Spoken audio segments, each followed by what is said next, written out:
What is going on, everyone? Welcome back to Redcat Live. This is your boy Oscar. We're going to do things a little bit differently today.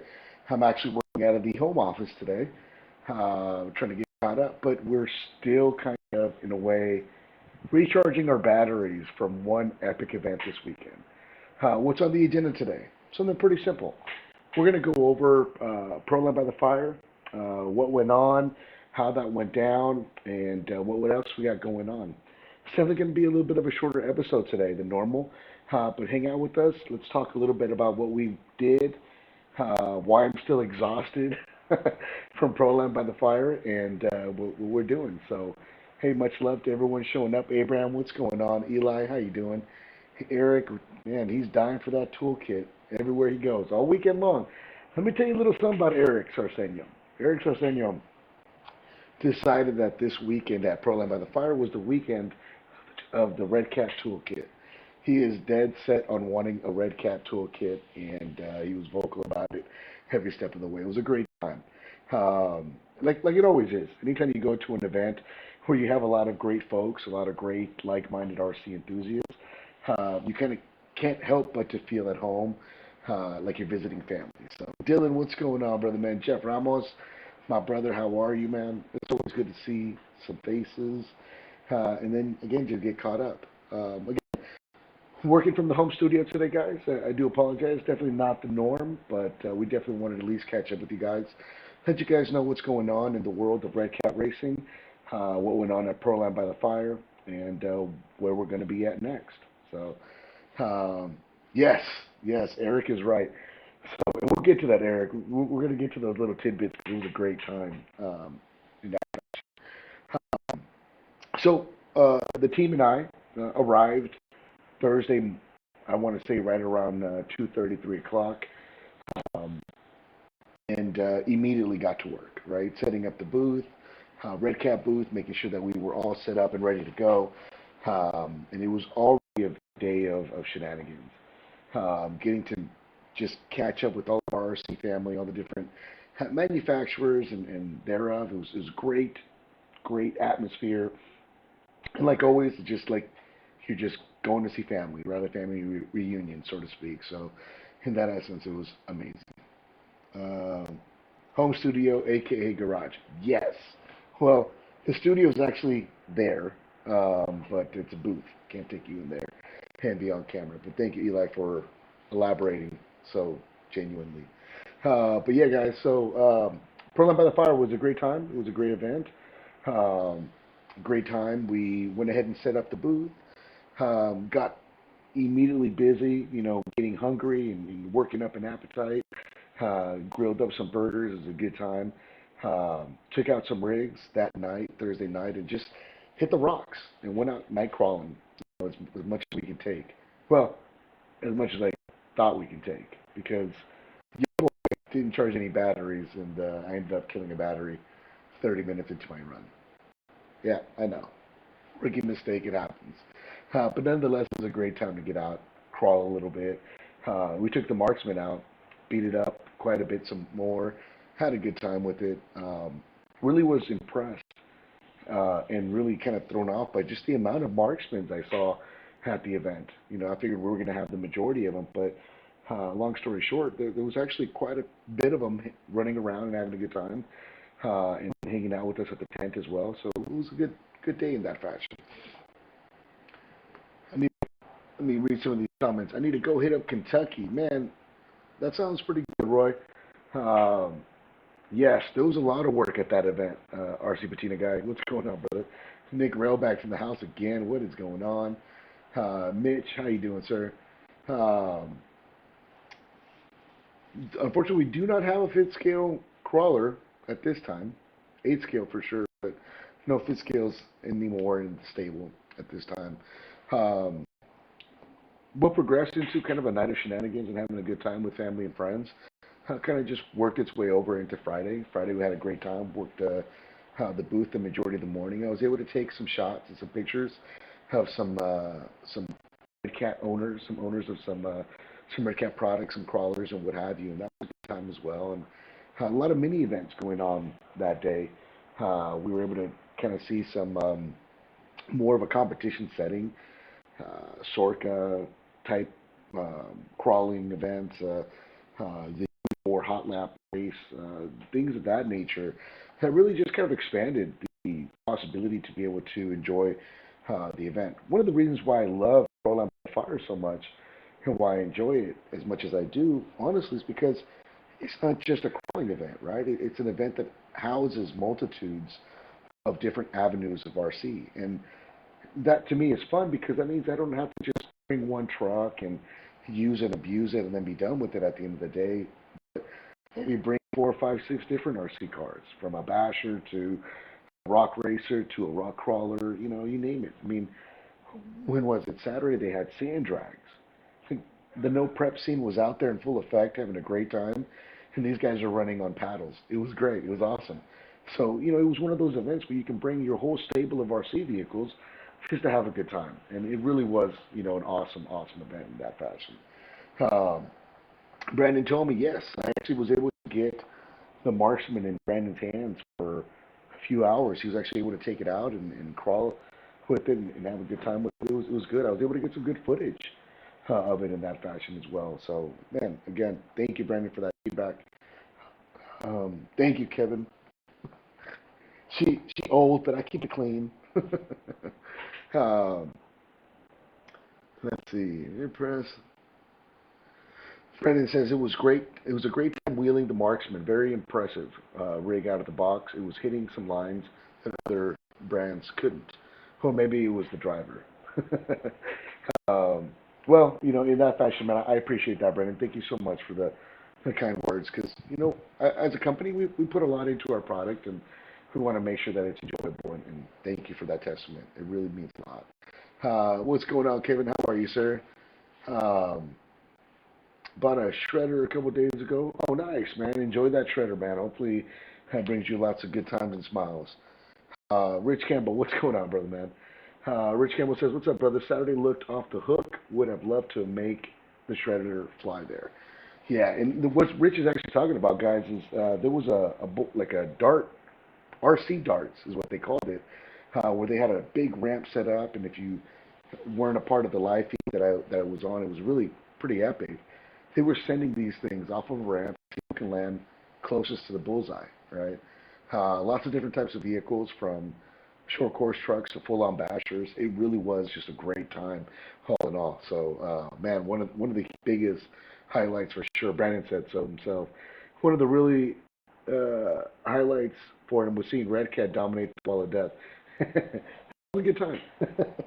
Oh man, but and that was the best part about the whole event in essence, right? Is that, again, so many different things going on that you just checked your watch and went from one mini event to the next and the next and the next after, and it was just a full day and night of crawling. One of the best memories that I have of the event is at night, getting ready to go crawling at night, and we have our headlights on and batteries plugged in. The truck is bright as can be, rock lights on, light bars, and you look up at the mountain where you're about to crawl, and it is completely just lit up. I mean, it looks like a huge trail of lights, and that's what it's about, man. Meaning the crawling scene, like, it's not something I'm not used to seeing, but it just was a reminder and a testament at that, that hopefully these COVID days are starting to get behind us so we can enjoy ourselves some more. So, with that said, there was a great atmosphere. People were being safe, practicing social distancing. Not a lot of people wearing masks. There were a few here and there that really felt that it would be best for them, and by all means, it's all respect and it's all love. But people were out there enjoying themselves. Kids, families, mother and son combo, mother daughter combo, father and son, father and daughter combos, and just having a good time on the rocks and a good day out and about, right? The camping was fun. Obviously, we were able to camp for a few days and have a good time at that. And for me, the best times that I spend at events like this isn't really all of the mingling and all the pictures and all the video. It's actually being able to break bread with my friends and family, right? After a long day of standing around and sweating and just being exhausted, there's just nothing better than to sit around a circle and just, talk and BS and have a good time and laugh and tackle and eat some food. Those are the good and best memories that we can ask for. I'm going to play you guys a quick slide, have some pictures that I was able to take this weekend. Take a quick peek, and then when we come back, we'll wrap up the last day of the event, and then we'll kind of get into a little bit about what's going on next and what we're going to do afterwards. So here we go. Without further ado, here's a little small collage of pictures that I was able to extract to share with you guys from Proline by the Fire 2021. I really do enjoy this truck quite a bit. This was a Gen 8 Axe edition. This young lady brought her purple Gen 8. Great, great vehicle. She just had a good time with it. And of course, the iconic autism awareness themed 64 that Louis Alcala painted. We were able to do a video shoot with Reef RC showing off the Marksman. Here's another Gen 8 custom build as well with the Toyota Tacoma body. This thing was cool, man, with the Joker themed crawler towing the 64. I was digging that quite a bit.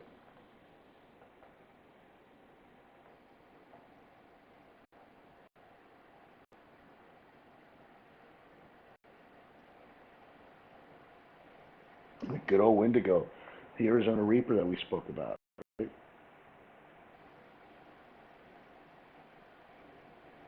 Oh, this was a dope four-wheel steering Gen 8. It was like Tony Gutierrez and his his double Chevy ride. There's that autism awareness themed vehicle again, the 64. And much love to Lev and Charlie. And there's that purple Gen 8 I was talking about earlier.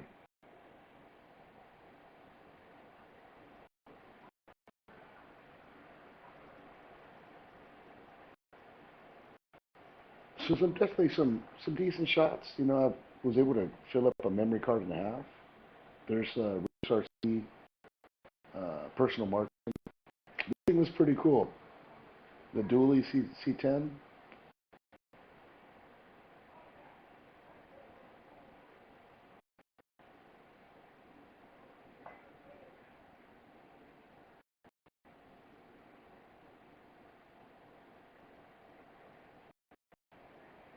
And Brandon the Joker Ripper. I'm gonna call it the Rippin' Joker.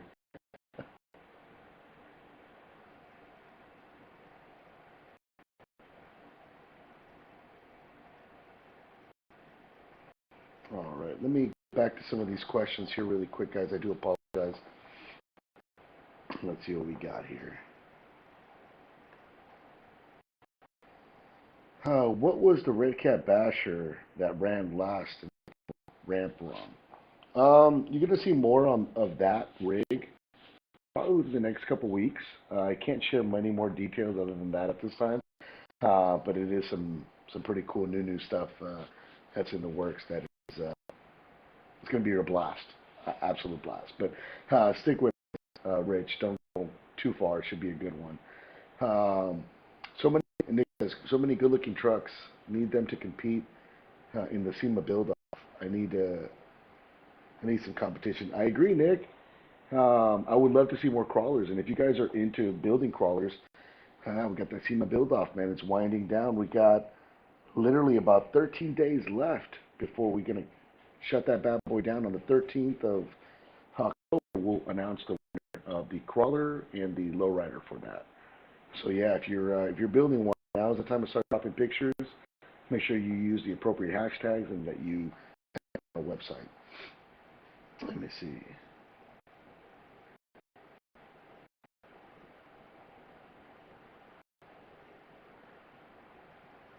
Let's see. Josh Ambrose says, I know Redcat focuses on their RC vehicles, but what if Redcat or maybe some other company made a ramp made of plastic or even like steel for those who aren't fortunate to go to a local dirt area or a skate park to do something like that, where you can just do it at home.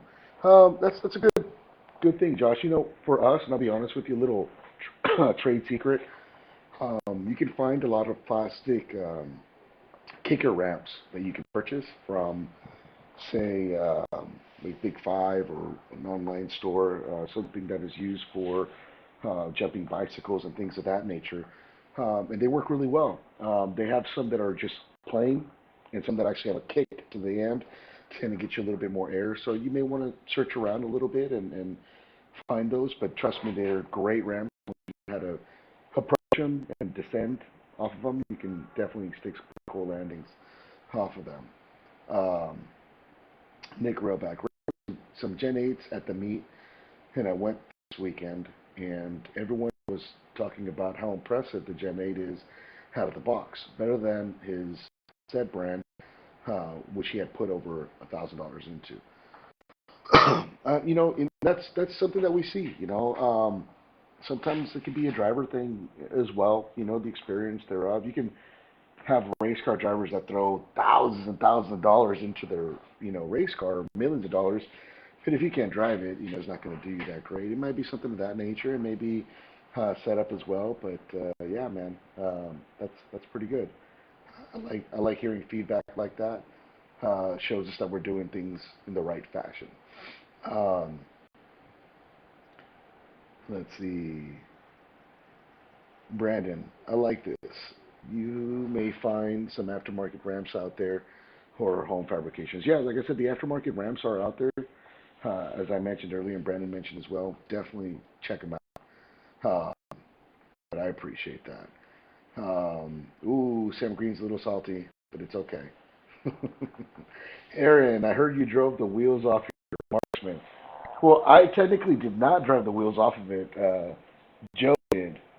I just forgot to put a little bit of Loctite on some of the after wheels, and just the wheel fell off. It could be worse, guys, because I'm going to tell you guys what I actually did, because it was the whole trip was going great. It was going smooth until the drive home. Yep, your boy did it. One, and I hope the only time in my life that I'll do this, but I ran out of gas on the way home. Trying to cross the Arizona border, so I don't have to pay $5 a gallon, and instead I could pay $3 a gallon. And let's just say I stretched out my truck and when I was towing a little bit too much. So don't do what I did. I guess you could say I drive things until the wheels fall off or until they run out of gas. That's the inside joke of the weekend. Um, Harvey Pryor headed to Rotary Park to run with Bullhead RC. Right on, brother, man. Harvey, man, give my best to all those folks out there, man. Much love. Hope you have a great time, a great session out there crawling and hanging out. Um, so Saturday was kind of a full day at the event.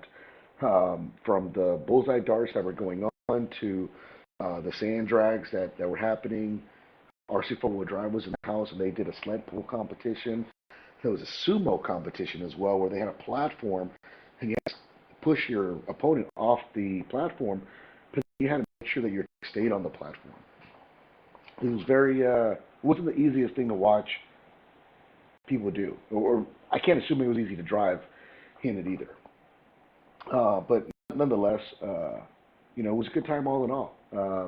We wrapped up the event, had a great time, um, had breakfast as a club, as a family, and then started our descent back home. Right, headed home, and uh, for us, ended up being about a 6.5 hour drive each way. But it was a great time. It was a great event, and we definitely will do it again. We're looking forward to the next chapter, and what we have going on next is going to be um, a lowrider show. So this coming Saturday, we will be at the Scottsdale Lowrider Super Show. Should be a great event, obviously, especially for those RC lowrider enthusiasts and the owners of the 64s. You're definitely going to want to check it out. I'll go live a few times throughout the day as well at that event to show you what's going on and some of the cool cars that are in play. And yeah, man, if you're in Arizona or neighboring state and want to check out a great lowrider show, come on down and check out the Scottsdale Lowrider Super Show. We'll be having a great time with that. After that event, I will come back to work for one more week, and I will then start getting ready for my trip to Northern California, where I will be hanging out with the awesome folks out at the Crawl for a Cure camp. Crawl for a Cure is a great organization that works really hard to raise funds for the American Cancer Association, and it's someone that we've been supportive of for many, many years. Redcat's a sponsor of the event, so you truly will be there in the house as well, representing Redcat and ASD Crawlers, and it should be a great event. So if you're in the area, it's located at Big Bear River Lake Resort in Pioneer, California. It should be another great crawler event with a huge raffle, so don't miss out. It should be a great time for everyone involved. Um, Rich Campbell. Watched Horizon Hobbies meet last week or week before. They were launching from distance, and Arma was unstoppable. So I need to figure out how to step up the shred game to compete. Rich, man, there might be something else that's going to be coming out that you were asking about earlier on in the show. Just wait a few more weeks. You might see something that might, I'm not going to say beat Arma or destroy them or anything, but it'll be a great truck to have fun with in conjunction with. So thank you for that. Oh, RC Patina guy. What up, dude? Hey, much love to RC Patina guy. If you guys did not know, he actually ended up taking some brass home that weekend. And his wife. His wife stole the show with a Hello Kitty commemorative crawler build. She did great. She ended up taking a great prize home. So much love to you, brother. Great time seeing you guys. always a blast. Um, Francisco Montenegro says he just got his first crawler from Redcat, the TC8. We hope you enjoy, We hope you enjoy it, Francisco. Make sure you head on over to the Redcat Marksman page. We got some folks that are sharing pictures of their builds, as well as some of the updates and upgrades that you can do to your vehicle as well. So thank you for that, man. Much love. Um, so yeah, guys. So that in essence, that's kind of it in a nutshell. We arrived. We had a great time. We loved mingling with all of our amazing followers and supporters. Thank you so much to everyone that stopped by the tent, said hi to us, and hung out. That was awesome to do. And there was someone out there, I don't know your name, but you brought me an ice cold beverage, or ice water. You're awesome, right when I needed it the most, when I was on the rocks filming. So thank you so much for that. And that's what it's about, right? That the camaraderie that we have at crawling events, kind of unparalleled when you compare them to other things such as racing and so on. So, nonetheless, it was a great event, a great time. Um, Going into the night, Saturday night, huge raffle was going on. We were able to add to that raffle by having them raffle off a Gen 8, a Marksman, some Dancy Ridge Rocks as well. And they even had these awesome folks doing a fire show for Proline, and that was fun too, right? So, again, if you missed out, don't worry. Talk on the Street is going to be coming back again next year. It should be a great event coming up. And if you want more Redcat, again, make sure that you check out Scottsdale's Lowrider Super Show in Arizona, Crawl for a Cure in Big Bear River Lake Resort out in Pioneer, California. And after that, we start to gear up for the AZRC Fest in Payson, Arizona. Another great event. So we're stacked. We've got event after event after event going on the next couple weeks and months. And if you want more of us, you're going to get more of us. Just come on out and hang out with us. Have a good time, no matter where we're at. If you see me, stop me. If you have your truck, show me. I want to check it out and take some pictures of it. Oh, it's always a great time. Rich Campbell. I'm on a couple Redcat pages. I love that it's like a big family, nothing but love. It's exactly what the world needs more of, and I love that, Rich. I agree with you 100%. And if we can get more people to think that way, man, I think the RC hobby in general, even the world, will be a little better place. So, guys, again, like I mentioned earlier on in the show, it's going to be a short one. Just kind of wanted to touch base, let you guys know that we're still around. Just taking a couple extra days off, trying to catch up, get some more energy built up to get ready for yet another great event coming up this weekend. But you'll see more of my face at upcoming events, and I hope to see more of you guys' faces as well. So, from all of us here at Redcat, well, all of us there at Redcat, including myself, thank you so much. To all of those that met up with us at Redcat, sorry, by the Fire, thank you so much. We appreciate the love and support, and we look forward to seeing you guys at the next event. So, you guys be safe, stay safe on the trails, have fun out there, and man, we'll see you at the next one. Take care, guys.